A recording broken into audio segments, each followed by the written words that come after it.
Hi everyone, Leanne with Sacred Wild Woman here. Welcome. I am honored that you're here. And our segment today is about the rites of passage. And so last week we spoke about rituals and what rituals were and the characteristics of rituals. And it's such a big topic, so it's very difficult to give you a lot of information into such a small video. But here goes. So we spoke about the rituals last week, about birthdays and weddings and family rituals, along with community rituals and religious rituals, which were bar mitzvahs and communions and Christmas and things of that nature. Well, a lot of those rituals are rites of passages. And I was just speaking with my teacher the other day, and we were talking about how the rites of passage are a lost art. They have been lost through the generations, along with communities. And I, for one, have not been able to have that in my own life, as far as becoming a woman, from adolescent or from childhood to adolescent, whether my moon cycle, we talk about moon cycle, or menstruation. There's a rites of passage to that. Like many people will celebrate the young woman's menstruation, and that is a rite of passage.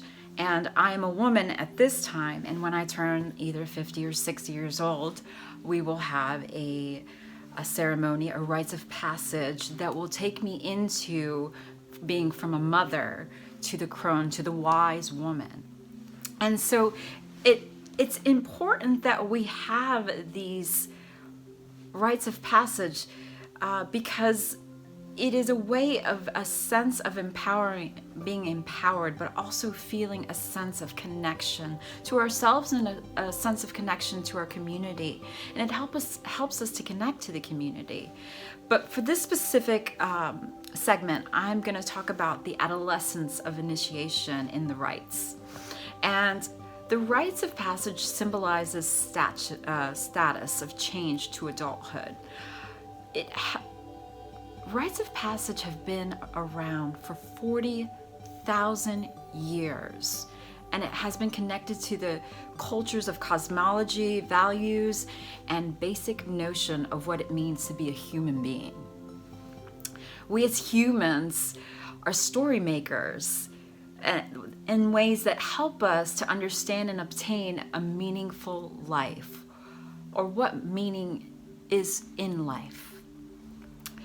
The rites of passage, today the term rites of passage has been overused in the sense of everything is the first kiss, or the first drug or alcohol, or the first boyfriend or girlfriend you've had, and has caused much confusion and misunderstanding. Rites of passage offer a process that is about the individual and their personal development and the socialization or discovering and nurturing of one's gift, and taking on a deeper responsibility within their culture and community.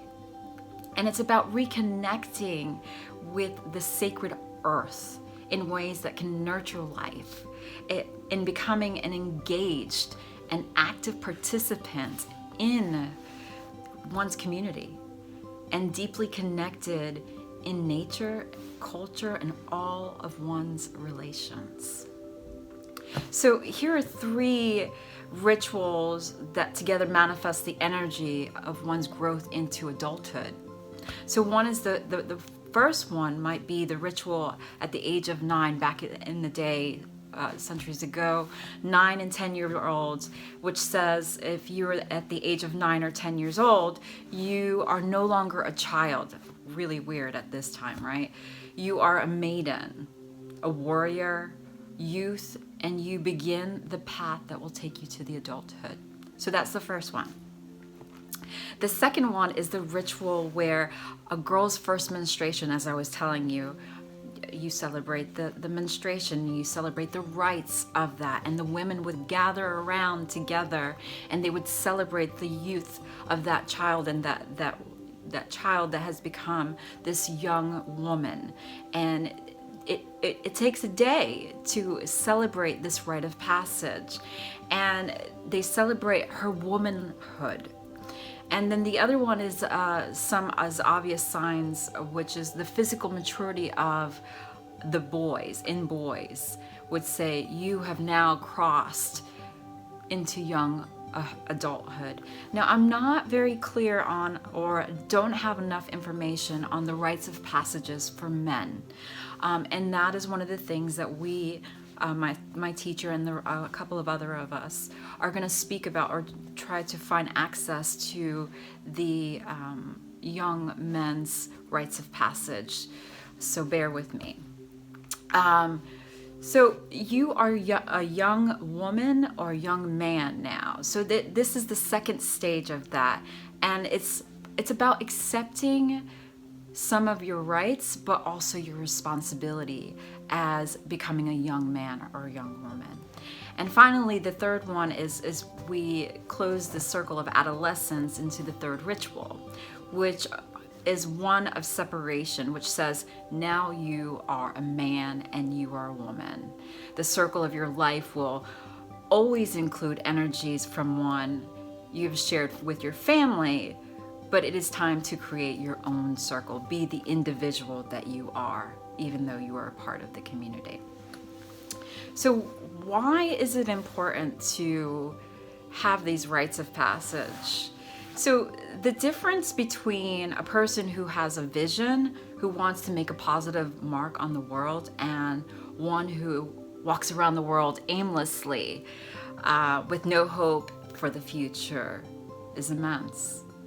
So the aim for the rites of passage is to bring out the potential in a young woman or a man, and have them full of inspiration and aspiration as they look forward into the future.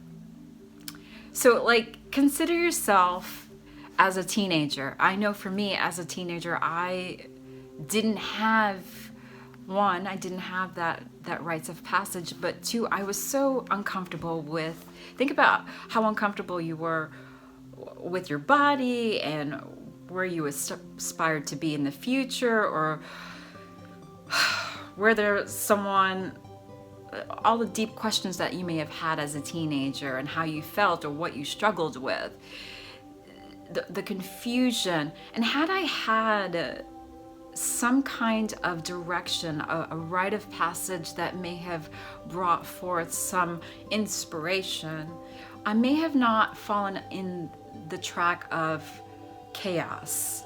I may have not fallen in that space of depression, fear, as much as had I not been celebrated.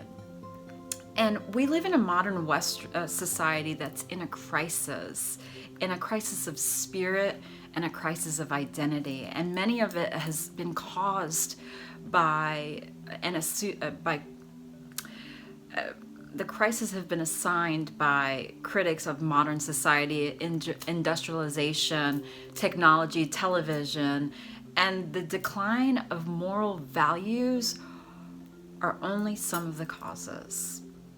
So I'm sharing this video with you because it matters, because rites of passage matter because of what they can do in our lives, in the lives of young people, in the lives of our community, in our own lives.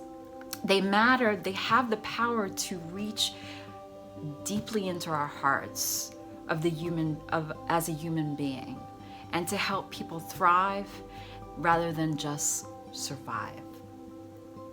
Rites of passage matters because young people matter, and our communities matter, and the future matters.